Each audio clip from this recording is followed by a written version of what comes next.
آپ کریم صلی اللہ علیہ وسلم کے حوالے سے جو آج نے بات عرض کی کہ آپ کی گفتگو محض لفاظی نہیں تھی، اس میں ایک عملی پیغام تھا۔ جس طرح سیدنا سلمان فارسی رضی اللہ تعالیٰ عنہ کا آپ نے کے سامنے عاجز نے نام لیا، تو ان کی جب آپ کریم صلی اللہ علیہ وسلم کی صحبت میں آنا ہوا تو آپ کی عمر کافی زیادہ تھی۔ تو جو ایک سچا رہنما ہوتا ہے، جن کے دل میں، جن کے کردار میں، جن کی گفتار میں، جن کے طریقے میں سچائی ہوتی ہے، تو ان کی اس سچائی کا ثبوت یہ ہے کہ کسی بھی عمر کے حصے میں، کسی بھی وقت اگر کوئی بھی آئے گا تو وہ ایک بہترین زندگی کا نمونہ حاصل کر کے وہاں سے جائے گا۔ تو میرے مرشد کی یہ جو تنظیم ہے، یہ جو جماعت ہے، ہمارا کام بھی صرف لفاظی تک محدود نہیں ہے۔ صرف ہم ایک جگہ جمع ہوئے، کچھ باتیں ہوئیں، کچھ تصاویریں ہوئیں، رسمی خوش آمدید کے اور ایک طریقہ کار اختیار کیا گیا۔ صرف یہاں پر میرے مرشد کی جماعت کو تعداد کی ضرورت نہیں ہے میرے دوستو، یہ کام اس سے بڑھ کر ہے۔ میرے یا آپ میں سے کسی کے ذہن میں اگر یہ بات ہے کہ یہ کام اگر ہو رہا ہے تو میری وجہ سے ہو رہا ہے، تو یہ آپ کی اور ہماری بڑی غلط فہمی ہے۔ یہ کام 1500 سال پہلے بھی ہوا تھا اور آج بھی ہو رہا ہے۔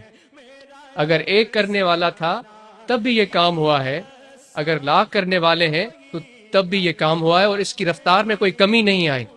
یہ کسی انسان، کسی فرد کا محتاج نہیں ہے، یہ اللہ کا فضل ہے۔ یہ آقا نامدار حضرت صلی اللہ علیہ وآلہ وسلم کی بشارت ہے۔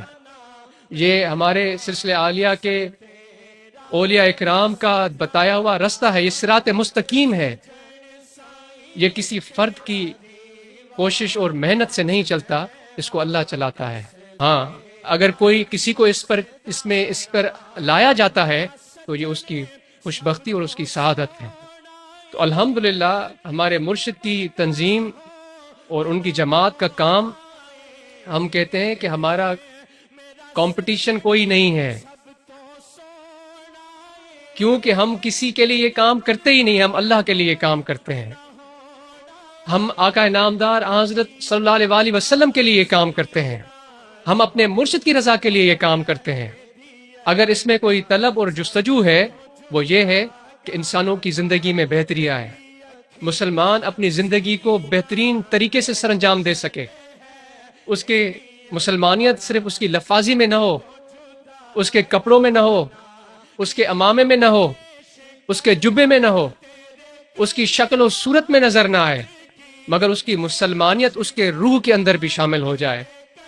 اس کی مسلمانوں کی مہک اور خوشبو صرف ایک عطر اور پرفیوم کی صورت میں نہ آئے، مگر اس کے خون میں بھی وہ مہک پیدا ہو جائے، اس کے الفاظ میں بھی وہ مہک پیدا ہو جائے، بلکہ اس کے خاموشی میں بھی وہ مہک پیدا ہو جائے، جس سے یہ خطہ، جس سے یہ جگہ، جس سے یہ محلہ، جس سے یہ گلی، جس سے یہ گھر روشن اور خوبصورت ہو جائے۔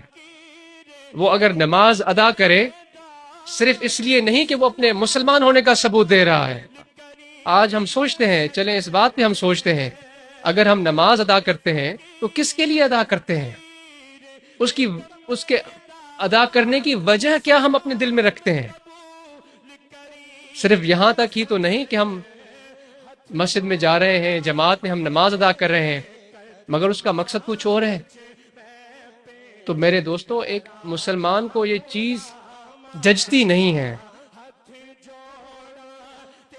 توحید پر ایمان لانے کا، آپ کریم صلی اللہ علیہ وآلہ وسلم کی رسالت معاب پر ایمان لانے کا مکمل کام یہ نہیں ہوا کہ ہم دیکھا دیکھی کا چیزیں کرتے جائیں۔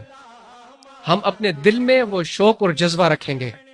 اگر نماز ادا کرتے ہیں تو یہ عین سعادت اور خوش قسمتی ہو اور فرض ہے، مگر ہم نماز ادا کرتے وقت اپنے دل میں یہ محبت اور شوق بھی رکھیں گے، کیونکہ یہ میرے آقا نامدار حضرت صلی اللہ علیہ وآلہ وسلم کا معراج سے لایا ہوا تحفہ ہے، اور اس تحفے کی ہم قدر کرتے ہیں۔